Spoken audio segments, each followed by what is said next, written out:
Good afternoon. My name is Marcy Stromgren, and you've tuned into Just the Facts. I have in the studio today Art Johnston from the 4th District, 709 School District. Hi, Marcy. Great to be here. Thanks for inviting me back. Thanks for coming in today, Art. You know, over the years that I've been monitoring the 709 School District, there's been some very disturbing things that we have talked about on various programs, but today I want to focus in for the first few minutes on all of the Minnesota data practices requests that you have put into the school district. As a school board member, many of them mostly related to the reconstruction of the schools, the closing of old schools, building new schools, renovating some of the schools.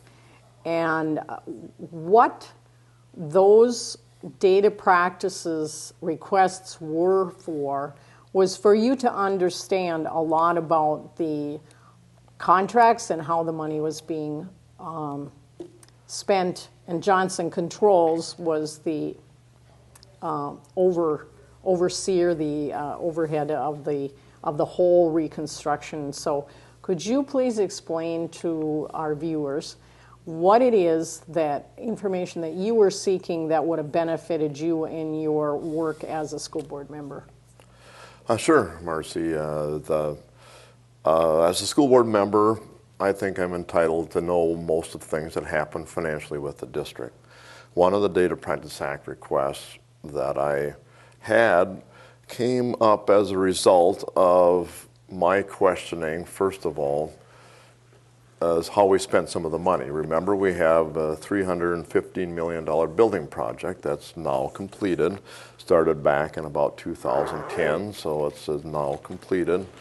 And $315 million is a lot of money, and I just wanted to know where was the money going. As a school board member, they were giving me some breakdowns on how much money we were paying to construction companies. And of course, I'm looking at that and saying, well, for example, $315 million, only about 230 million of that I could find documentation of that it was being spent on general contractors building brick and mortar. And that's nothing wrong with that. So we had bids, went out there, we built the schools. There's some question about whether we needed those, but we won't talk about that right now. So I wanted to know, well, where'd all this other money go? And Johnston Controls was called, Johnston Controls Incorporated, a big multinational corporation. They were what's called the program manager. It's kind of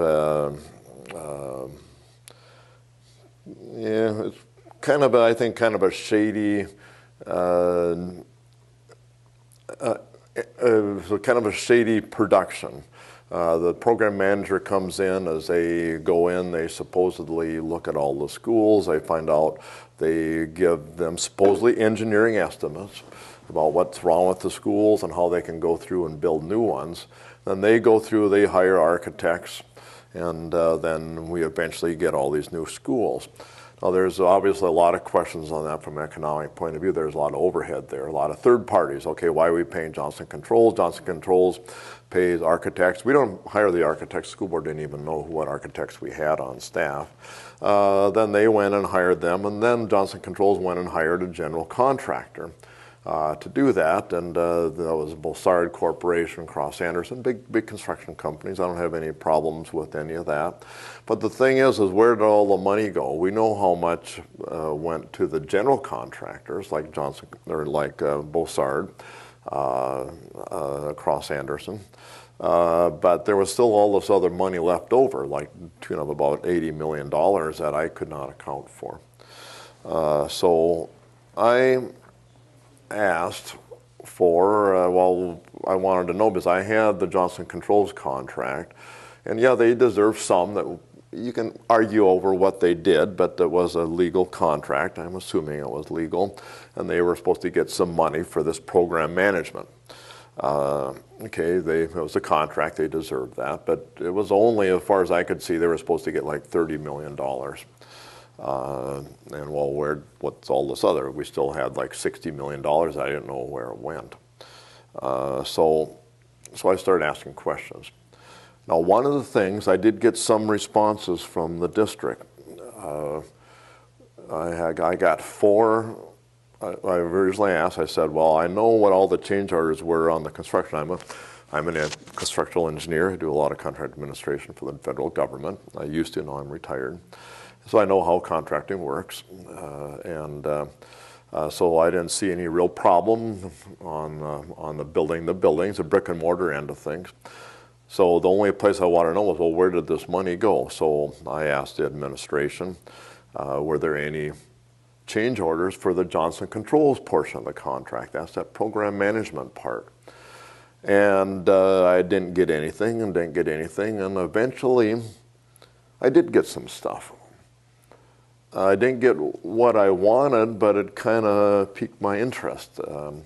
I got, I think it was 4 change orders that the district had entered into with Johnston Controls.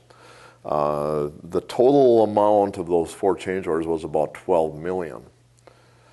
The biggest one was a change order in how much they were paying for the architects, Bossard. Everybody was getting kind of kickbacks is probably a little bit strong a word, but everybody was getting a bunch of money, and I said, well, okay, here's another $12 million. Now, didn't amount to everything, because I knew there was a bunch of other money out there too. But I got this. So then I got these contracts. I had the dollar amount. As I say, the big one was about $9 million for change orders on that involved the architects, all the other, what we call construction managers, which was like Bossard, Cross Anderson, and then we didn't know anything about, we didn't even know who Johnston Controls hired as the architects, for example.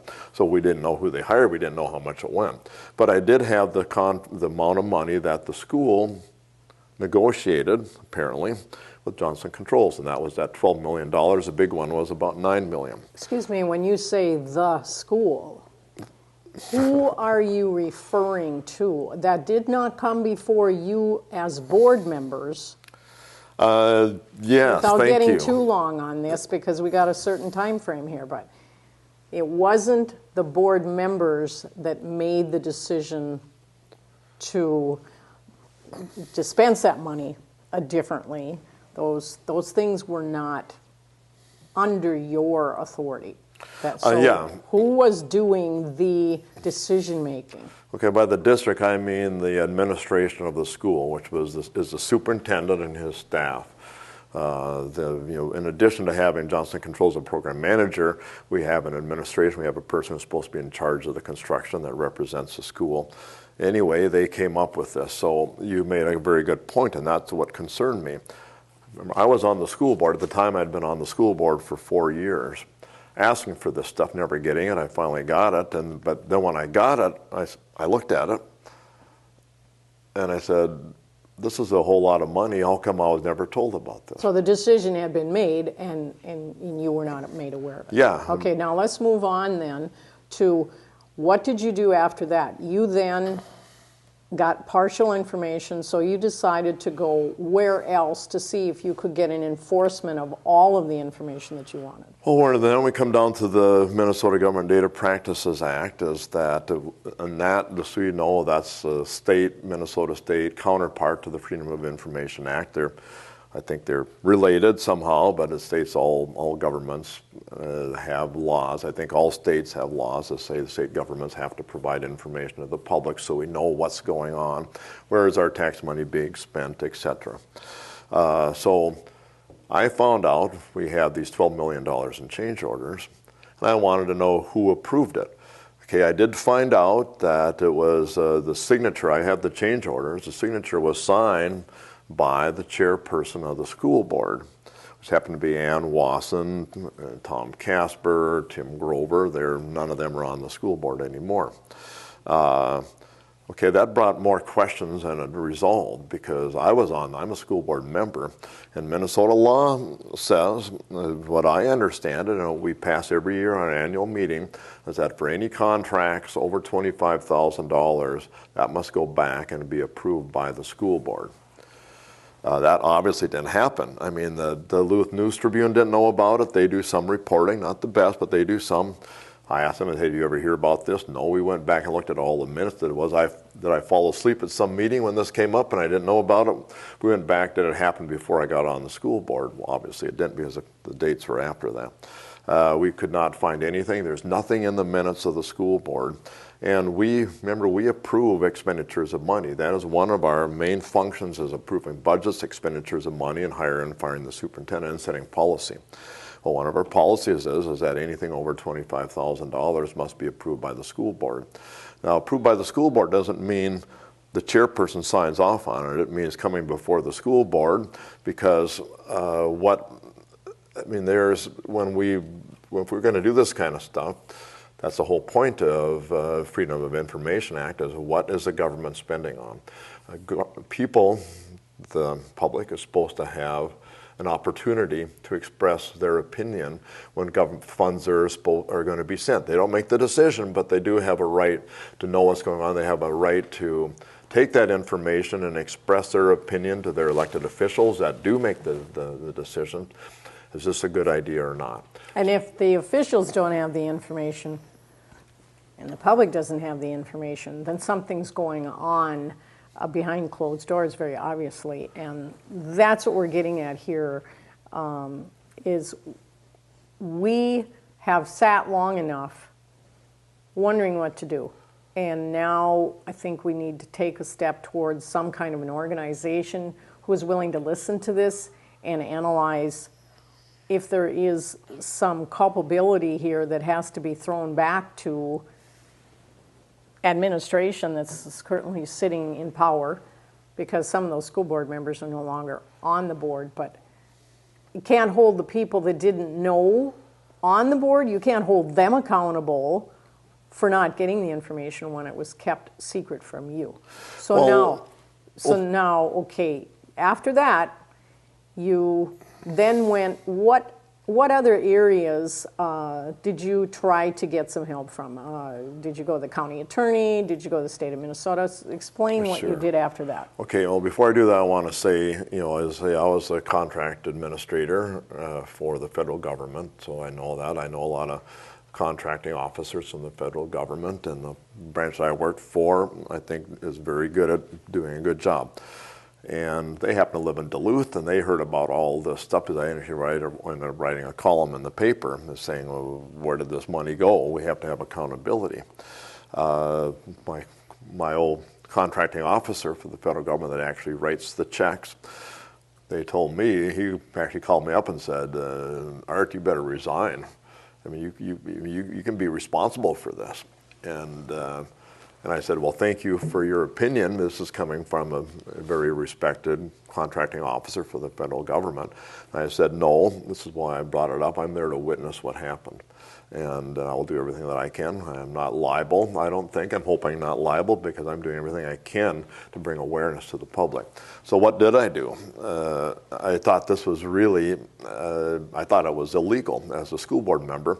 I'm supposed to be approving everything over $25,000. This was $12 million in contracts that I never even knew about, that nobody knew about. None other school board, every other school board member I talked to at the time, the chair had already resigned, the one that signed this.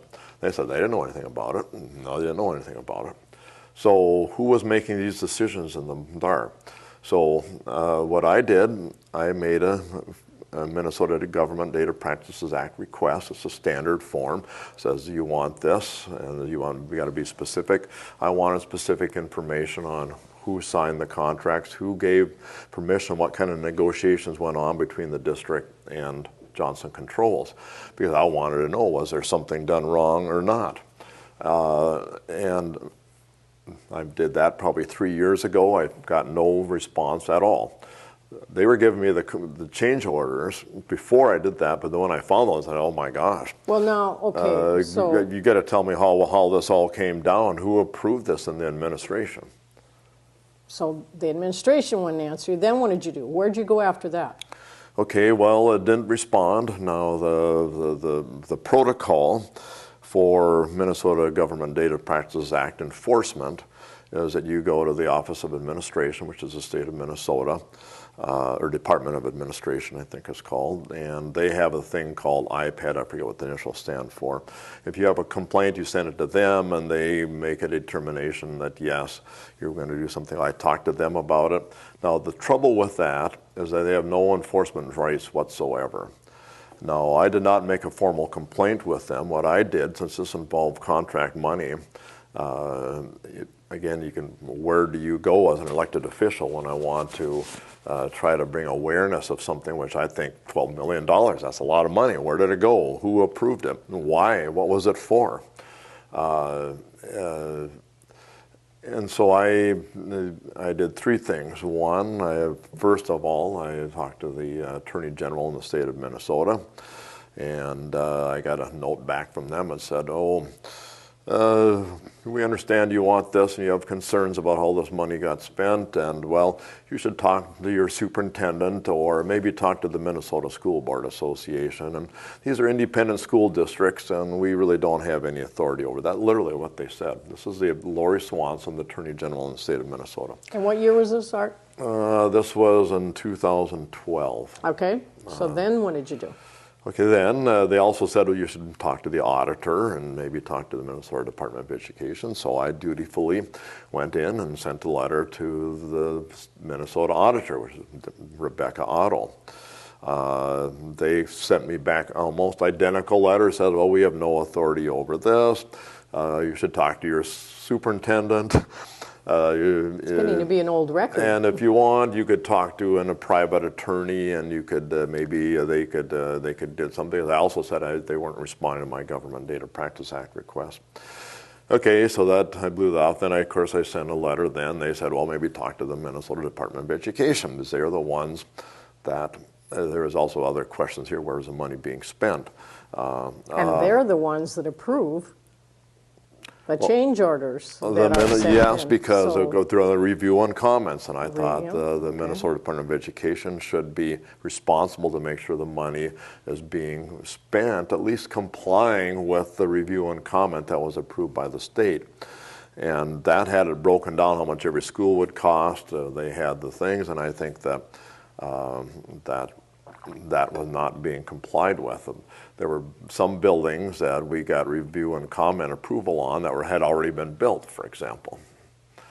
And so I also, the Minnesota Data Government Practice Act request is that I wanted to have the timeline on how some of these projects were spent, to see if they had been, well, I know they were because I have pictures of them, like the road going up to the Lincoln Park Middle School that was built before they even submitted a review and comment to the state of Minnesota, or the Department of Education. I told that to the Minnesota Department of Education. I said we had a whole bunch of stuff that they were asking for money for to construct that were already constructed. So I asked for Government Data Practices Act. I said, I want to know why was this built without any approval? Why was it violating the review and comment process? Of course, I got no comments back on that. And that's when I talked to the Commissioner of Education, Minnesota Department of Education. I said I had done all this stuff, and of course she sent back the same thing. Oh, get a private lawyer, you're an independent school district, you can do what you want, and I guess that includes violating Minnesota law. Until I can get this information back from the school about what the process was used, who signed off on this, who said, hey, go through and we'll do this and we won't tell them. Somebody had to make the decision that we're not going to tell the school board about $12 million in change orders. Who made that decision? And of course, until I can get that information, I don't know who is responsible. How can we track this money if we cannot even get information on it? And of course, it makes you kind of wonder, they're not giving it to me, so doesn't that make you wonder that maybe they're hiding something? Well, and until we can get some enforcement of this, the state of Minnesota will not enforce the Minnesota Government Data Practices Act. They will not do it. They say hire a private lawyer. Okay, what does that do? I don't know. In other words, you cannot get any criminal complaints at all. They won't even look at it and say this is a criminal violation, because they literally, as far as I know, I've never heard them ever enforcing, charging anybody with violating the Minnesota Government Data Privacy Act. In other words, the law is completely toothless, which I think is violating the intent of the Freedom of Information Act. That's, I think, both states are supposed to emulate. Well, Art, that sounds like a good summarization. I'm sure we could spend more time on it, but I wanted to kind of keep this short. So to wrap it up, on that topic alone, you've had no help, you've gotten nowhere, you've been told, oh, go get yourself a lawyer, like we are independently wealthy individuals. This whole school plan was foisted upon this district. The people did not get a chance to vote on this even. And they used bogus information to validate their claim that the $315 million worth of school makeover was absolutely crucial. They promised us a bunch of school closings would be sold. We're still sitting there holding them, still paying the bill on them. So the taxpayer has been abused over and over again. And so I want to thank you for all the effort you put into trying to get this information. And hopefully this is not a dead issue yet, and that we can find some help out there with some organization that'd be willing to come in and sit down with all the documentation you have and see what they can do on the behalf of the taxpayers, and to somehow force the state of Minnesota to have some teeth to go after irresponsible actions. And this is not just the Duluth 709 school district. This has happened to Up on the Range and to Harbors. Johnston Controls was involved in both of those instances, and other cities throughout the state of Minnesota, and even perhaps in other states. Johnston Controls comes in with their bogus information. They overwhelm a district with a bunch of non-facts and then take them for an expensive ride in improving their schools and leaving the taxpayers with a big bill. So I know it's been a struggle for you to deal with this, and I appreciate what you did, but we just have to hope we can find some outside help to get some answers. Yeah, no, it is a statewide issue. I get calls quite regular about other school districts that, hey, they're trying to do this to us. They're not telling us data. They don't give us the information, and we don't know what to do. A lot of these people are not engineers, incidentally. Well, like I told you, I'm a structural engineer. I know how to deal with this. Most people don't have the opportunity like I do to have a technical background on construction.